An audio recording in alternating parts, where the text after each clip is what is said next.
Cette vidéo est sponsorisée par Card Market, le meilleur site pour acheter et vendre vos cartes. Aujourd'hui, on va voir 6 erreurs que tu fais souvent en commandeur. Oui, toi. Moi. Parce que... Mais oui, bien sûr, moi. Non, je rigole, je te connais pas personnellement, mais c'est des erreurs que je vois souvent. La première erreur, classique, c'est de jouer pendant la première phase principale. Pendant votre tour, vous avez première phase principale, combat, deuxième phase principale, et vous n'avez pas vraiment d'intérêt à jouer pendant la première phase principale. À moins que ça influence votre phase d'attaque, ou que vous ne comptiez pas attaquer, si c'est le cas, peu importe. Mais si vous comptez attaquer et que vous n'allez pas influencer votre phase d'attaque pendant la première phase principale, par exemple en posant une créature qui a la célérité, là évidemment, autant la lancer avant d'attaquer. Sinon, de préférence, jouez toujours après avoir attaqué. À cela, il y a plusieurs raisons. La première, c'est que votre phase d'attaque va peut-être changer ce que vous voulez jouer. Peut-être qu'un adversaire va lancer quelque chose pendant votre phase d'attaque qui va influencer ce que vous allez faire après, et ce que vous auriez aimé vouloir faire. Tout bêtement, si par exemple il tue votre commandant pendant la phase d'attaque, vous allez pouvoir le rejouer après, alors que si vous avez dépensé votre mana avant, vous en aurez peut-être plus disponible. La deuxième raison à ça, c'est qu'attaquer avec du mana dégagé, c'est forcément plus menaçant que d'attaquer avec du mana engagé. Vous pouvez faire croire à vos adversaires que vous pouvez jouer quelque chose, que vous pouvez activer des capacités. L'important, c'est pas que vous ayez plus de possibilités, c'est que vous ayez l'air d'avoir plus de possibilités.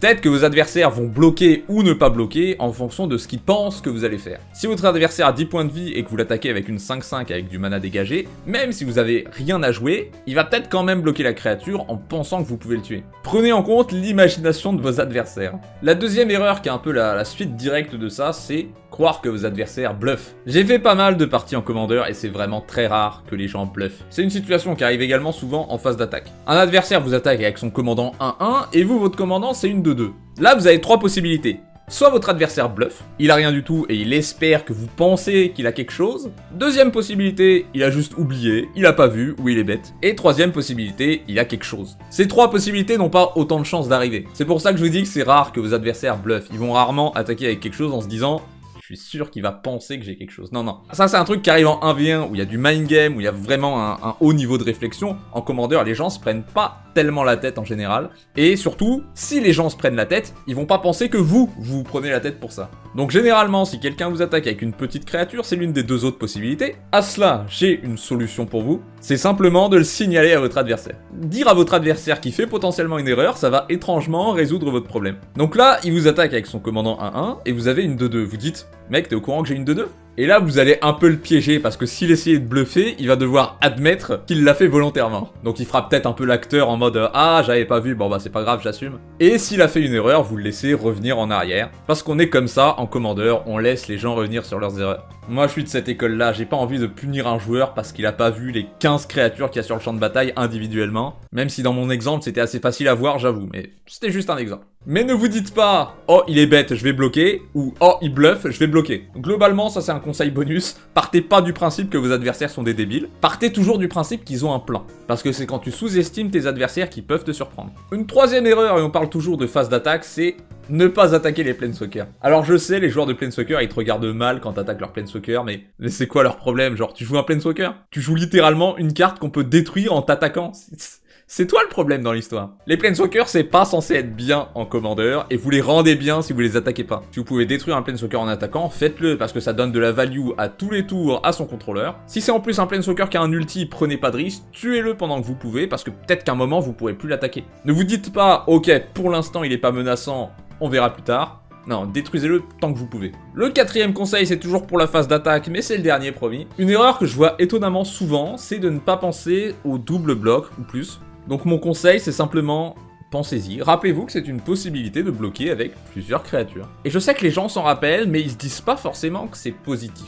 Imaginons que quelqu'un vous attaque avec une 5-5 qui coûte 5 mana. Et vous avez 2-3-3 qui coûtent 3 mana. Dans cet exemple, votre adversaire a tous ses terrains engagés parce qu'il n'a pas écouté le premier conseil. Donc vous pourriez bloquer sa créature avec vos 2 créatures, et vous en perdriez une seule des 2, mais vous n'avez pas envie de perdre une de vos créatures. Mais il faut que vous pensiez en termes d'échange. Parce que votre adversaire, il va perdre quelque chose qui a plus de valeur que votre tour 3. Perdre un tour 5, c'est beaucoup plus embêtant. Voyez ça comme ça, est-ce que je sacrifierais ce tour 3 pour détruire sa créature? Assez souvent, ça va être une bonne décision. Et c'est de plus en plus difficile à se représenter ça mentalement, plus il faut bloquer avec 2 créatures. Par exemple, si vous devez faire un triple bloc pour tuer une créature, ça commence à devenir compliqué d'y penser. Et du coup, inversement, pensez que vos adversaires peuvent bloquer avec 2 ou 3 créatures. Essayez de faire le calcul lors de la phase d'attaque, de calculer combien de des créatures vont mourir si elles bloquent toutes, Et en fonction du mana que valent les créatures, vous allez savoir si c'est positif ou négatif. Chaque cas est unique, donc c'est un peu dur de donner des exemples pour ce conseil en particulier. Gardez juste à l'esprit que vous pouvez le faire et essayez toujours d'envisager la possibilité.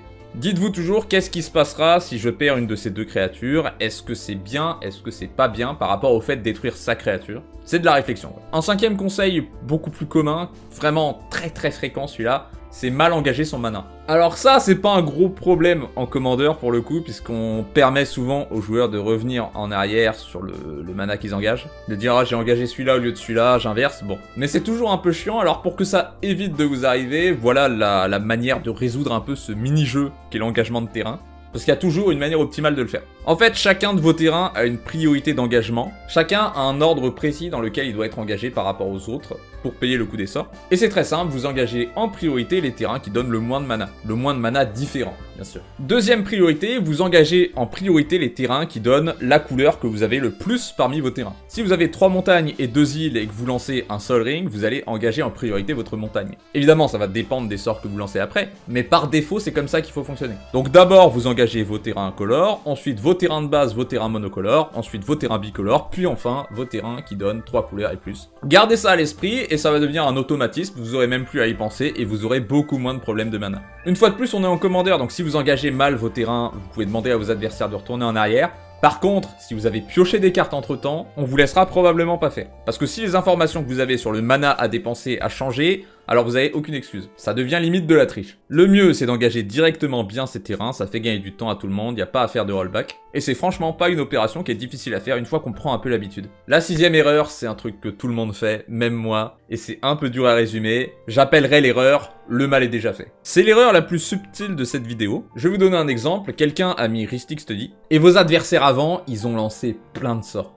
Et ils ont jamais payé le 1 parce que c'est des débiles. Quand arrive votre tour, le joueur de Rhystic Study, il a déjà pioché 6 cartes, et vous vous dites, il a déjà trop pioché, je vais pas payer 1 pour mes sorts, et je vais pas détruire Rhystic Study, le mal est fait. Le mal n'a pas été fait, ça a toujours autant de valeur de piocher une carte. Globalement, une carte qui est un problème va rester un problème, ne vous dites pas, le mal est fait. Même si on se dit, vas-y, il a pioché 20 cartes, ça sert plus à rien de le détruire, ça sert toujours. Pensez à vous une partie où vous avez pioché 20 cartes, et vous aviez toujours pas tout ce dont vous aviez besoin. C'est pareil pour votre adversaire, alors il est jamais trop tard pour régler le problème. C'est pas parce que le mal est fait que ça peut pas empirer. Mais en vrai, payez le 1 quoi. J'espère que la vidéo vous a plu et que vous avez au moins appris quelque chose.